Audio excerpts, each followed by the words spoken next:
Hello, everyone. It is a delight to be back with the second episode of a new program series for the quarter titled Building Resilient Global Trade Systems. It is still Amagate Radio Communications, and I remain your uncle Titilola Ogunshono. Over the last 5 years, global trade has been stress tested like never before. Global trade entered one of the most uncertain periods in modern economic history. From the COVID-19 pandemic that raised shipping costs up almost sevenfold at their peak, to the war in Ukraine which disrupted wheat and energy flows, and the US-China tensions accelerated by geoeconomic fragmentations.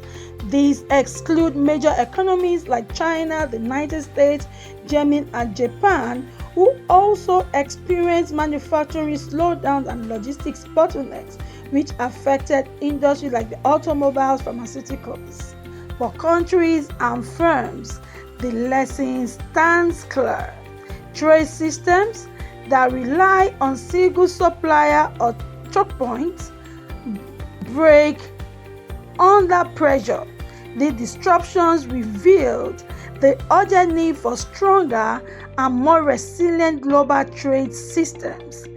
Today, this particular episode, we will be exploring the concept of resilient global trade. What exactly does it mean and what does it entail? Also, we would examine briefly, we will not go into in-depth because time will not permit that. We would examine briefly the pillars that can assist governments, nations, firms build trade networks capable of surviving future crises while still retaining economic growth. So for starters, let's start with the definition of resilient global trade. What do we mean when we say resilient global trade? Resilient global trade could be viewed as the ability of markets, international trade to absorb shocks, which enables it to quickly bounce back or recover from such shocks. And when we say shocks, definitely it means something sudden, something unplanned, not something you easily envisage or you easily foresee. So such shocks could include wars, geopolitical tensions, and so on.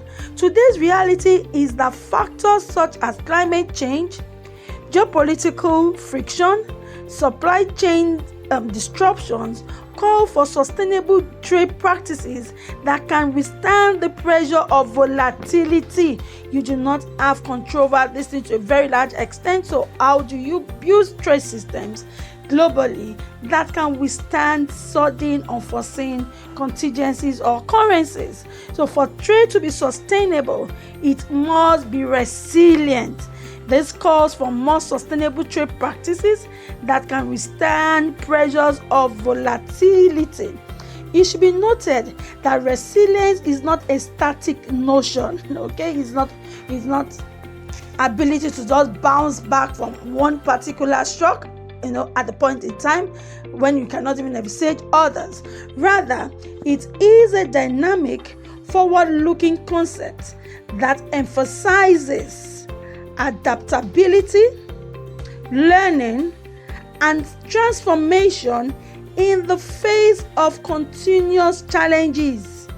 Building systems that can absorb disruptions and adapting to new realities has become very crucial. In the bid to build resilient trade systems, we've seen many nations now implementing trade policies that protect critical industries, sectors, and also reduces dependence on foreign supply chains. Why global trade encourages trade among nations? So you're not likely to produce all the raw materials, all the goods that you need, that your citizens need to consume. We encourage trade among nations. However, over-dependence is where the issue would arise.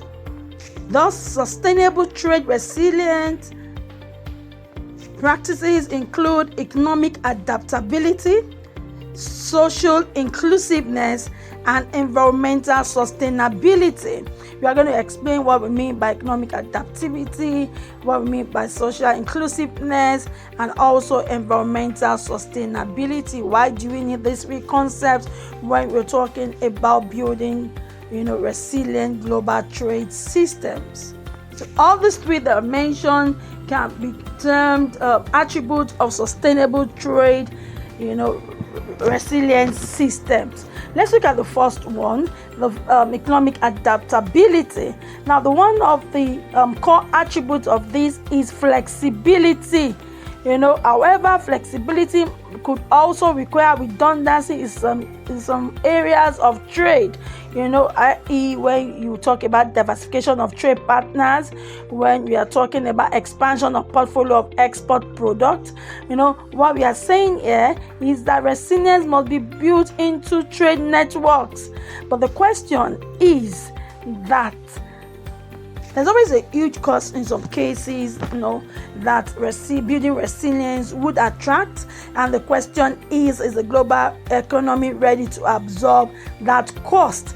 Because if you're talking about flexibility, your diversification of trade partners, like for instance, expansion of portfolio of export products, definitely there could be redundancy in some certain areas of trade. So let's look at the second attribute, societal resilience. And this can be viewed as the foundation for sustainable trade.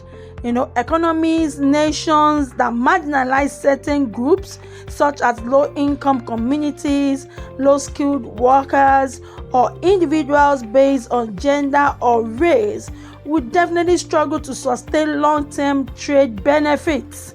Research has also shown that nations or societies with low social cohesion are far less capable of addressing crises effectively. So the composition of your country, how do you treat the low-income communities, the low-skilled workers, individuals, based on gender or race, would also affect how you build resilient trade systems, because the global trade system would have individual countries, and individual countries you have firms, you have households also pertaining in the whole ecosystem. Now the question is, how can a society's resilience be strengthened? Now that you know that societal resilience is one of the attributes of resilient global trade, so definitely the question on the lips of the mind of people is, how can a society's resilience be strengthened if it is that important? Yes, there are ways where it can be strengthened. We mentioned briefly that would be investment in labor conditions, of course, investment in skills, development of the people, and of course the health of the workers also matter, because when you have an ailing population, you cannot have an efficient workforce, let alone high level of productivity that we needed in the international trade, in global trade. And definitely achieving all of those things that we have said, improvement in skills, improvement in labor conditions, the health of workers, all of these will not come at no cost. It will certainly come at a significant cost in most cases. And the question or the decision that will have to be made as a nation, as decision makers, is, are we willing? Are you ready? Or are we committed as a nation to accommodate the short-term cost for long-term societal stability benefits? Yes, economists talk about opportunity cost. Do you want to invest in all of these criteria that I've mentioned, the factors I've mentioned, and you want so that you invest in it, pay the price now, okay, and get the real benefits in the future? And one of the outcomes would be the long-term societal stability. So let's look at the third attribute that we mentioned earlier, is the environmental resilience. And it has been advocated by various schools of thought that this should be adopted as a strategic imperative for trade, because strategic adoption move to ensuring clean energy, low carbon economy will definitely come at a cost. And if you see what we've said in the last few minutes, is that whatever the pillar you're looking at, the economic adaptability, societal inclusiveness, and even environmental sustainability that we just mentioned will come at a cost. Okay, and earlier we also mentioned that resilience is not a static state or goal. Rather, it is an evolving challenge, one that seeks to build, create, maintain systems that can easily adapt, learn, and evolve. And it's not static, it's something revolving, something continuous, because as long as there are changes in societal movement, technological innovations, environmental conditions, resilience for trade would also be redefined. We continue to be redefined. So let's move on to the second part that I promised that we're going to discuss today, which is the pillars for building resilient global trade systems. Not just like we need pillars when you're building a story building, 2-story building, when you're building your house. What are those pillars necessary, crucial, essential for building resilient global trade systems? I'm going to mention a couple of these pillars today, not necessarily in order of importance or which will come first, but in order of what comes to mind. Okay, so we'll start with the first one, and that is trade diversification.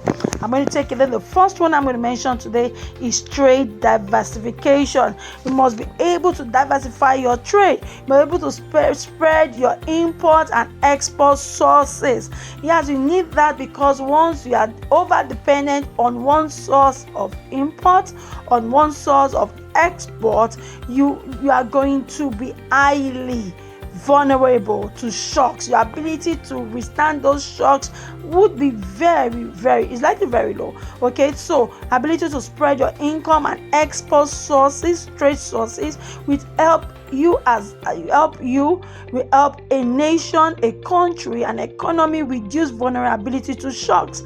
In fact, the International Monetary Fund modeling reveals that diversifying trade imports could improve expected welfare, especially when large trade shocks are likely to occur. So result statistics is already showing that. So one of the pillars for a nation is to ensure diversification of trade sources is very important. Furthermore, we'll look at the second one, which is in line with the first, is the supply chain diversification. Last quarter, we spoke a lot on supply chain, so we will not go into in-depth now. Okay, but a resilient trade system is one that avoids over-dependence on a single country, supplier, or logistics corridor. Yes, even if you are reporting from a particular country, you want to avoid, over dependent on one particular supplier, logistics corridor, just one. Because according to OECD, import concentration globally increased by nearly 50% in the early 2020s compared with the late 1990s, which has helped to increase vulnerability to shocks. In fact, I love the works of Dr. Ngozi Okonjo-Iweala, which says that diversification, not isolation, is the best path to resilience. I'm going to take it again, that diversification, not isolation, that two different concepts, is the best path to resilience. So you see that diversification is very crucial, is important when you are building or planning to build or strengthening your global trade system, building a resilient one. And a similar vein, the WTO, World Trade Organization, simulations revealed that fragmentation into rival trade blocs could reduce global GDP by less than 5%.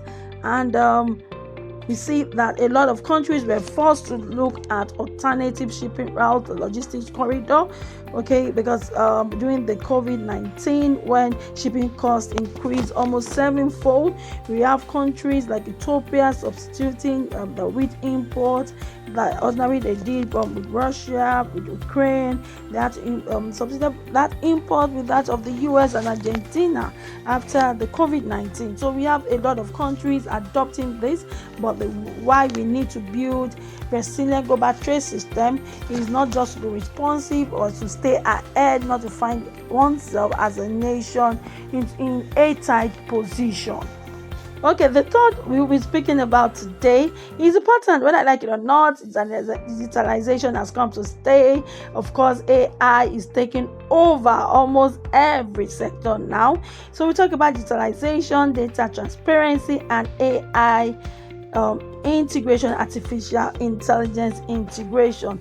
And research has proven that digital trade infrastructure helps to increase visibility, forecasting, and rapid response in global trade. Imagine a world without IT. Imagine a world without computers. Imagine a world without internet. I really don't see what we can do faster, how we can be more responsive. So according to OECD, digital readiness is central to resilient supply chain. So you can't talk about building resilient supply chain, global trade system without talking about our digital readiness as a nation. And even some researchers have argued, from that research findings, that end-to-end visibility significantly reduces disruption cost. There are costs to disruptions, but according to research findings, end-to-end visibility, which is made possible through digitalization and AI, would help to reduce disruption cost. And of course, we know that digital trade exports give more options when goods trade is disrupted. And when talking about paperless trade, digital customs, retail tracking, all this will help to cut delays, and we cannot take away advanced analytics, blockchain, and artificial intelligence would help to improve prediction and coordination.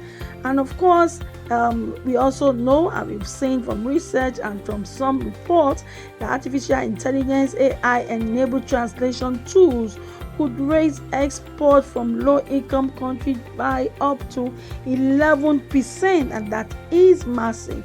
So one of the pillars of building resilient global trade system is what you have mentioned: digitalization, data transparency, and artificial intelligence integration. We also learned from some report that knowledge graph systems can identify critical supply chain vulnerabilities up to tier 3 suppliers, and that helps a lot in forecasting, that helps a lot in building planning. And that is the third one we're mentioning too on this episode. Before we go on, we'll take a quick commercial break. Please stay tuned. I'll be right back.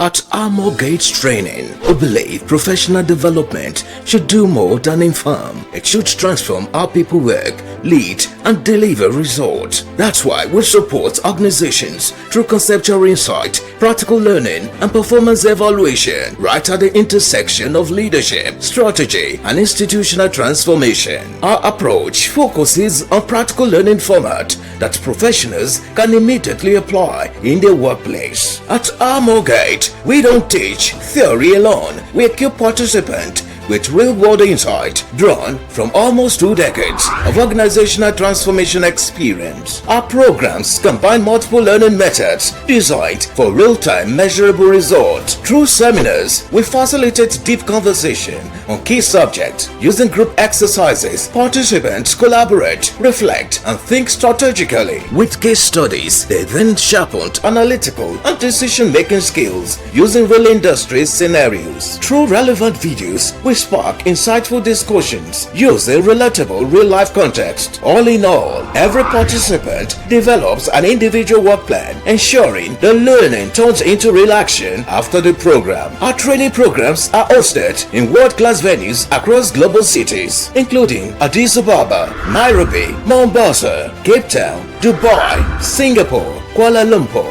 London, Florida, and Washington, D.C. Let's work with you to turn learning into your organization's growth. For more inquiries, call +234 807 9574 151 or WhatsApp +1 610 504 6026. Visit www.thearmorgate.org. Follow us on Facebook, Instagram, and LinkedIn at Armorgate. Armorgate Training, transforming knowledge, interaction, and growth. So this is last but not the least, I'll be talking about the risk intelligence and scenario planning. We need to know that building effective trade resilience needs continuous monitoring of risk. We all have different kind of risk. You need to continue to monitor the geopolitical risk, the cyber, the economic risks, and among others. And we have Nassim Nicholas Taleb, who popularized the concept of anti-fragility. And it's a situation where systems improve through stress adaptation. You need to continue to plan the scenario. You need to continue to monitor your risk, anticipate your risk, so that you can know how to plan adequately, for risk mitigation. It's quite important. Well, we wish we could go on and on. This is all we can take, but I would want to leave us with the quote from George, which says, "The ability to envision and drive change is just as important as the ability to work with technology. If you don't have both, you can succeed in this world." Okay. And remember that one of the pillars of building resilient global trade that we mentioned includes digitalization, data transparency, and AI, artificial intelligence adoption. So if you keep envisioning change, you want to drive change. Those two, envisioning change, driving change, implementation of change, all of these are important. But what is also important is the tool of technology. If you cannot have both, according to George Westerman, you cannot succeed in this world. Okay, thank you so much for staying tuned. It has been an interesting episode for me, unraveling the pillars required to building efficient, resilient global trade system. Come your way next week, next Friday, same time, 5 p.m. WAT. Please stay safe, keep safe, and stay blessed. And remember to join my other colleagues in our programs from Mondays to Thursdays. Mine is on Friday. That's to run 5 p.m. WAT. Interesting. And if you have any feedback for us, questions, please send a mail to contact@thearmorgate.org. Till I find my way to your devices again, I remain Titola Ogushina saying bye from here. Armorgate, founded in 2008 out of a desire to build transgenerational structures for organizations, institutions, and nations. We have worked with large businesses, international development organizations, and public sector ministries and agencies. Armorgate, our uniqueness is that we do not just work for you, we work with you. For example, we do not leave you to the task after sourcing talent that will help the new hire settle into robust leadership development programs. We are technical experts in advising and supporting institutions on strategy and leadership, artificial intelligence, strategic human resource management, public sector reform, finance, audit and tax, FAT, and strategic communications. We do all this and more out of a desire to transform nations through institutions and organizations. For further inquiries, email contact@thearmorgate.org or call +234 810 999 6666, +234 807 957 4151, and +161 0504 6026. www.thearmorgate.org. Armorgate, building to endure and transforming nations through institutions and organizations.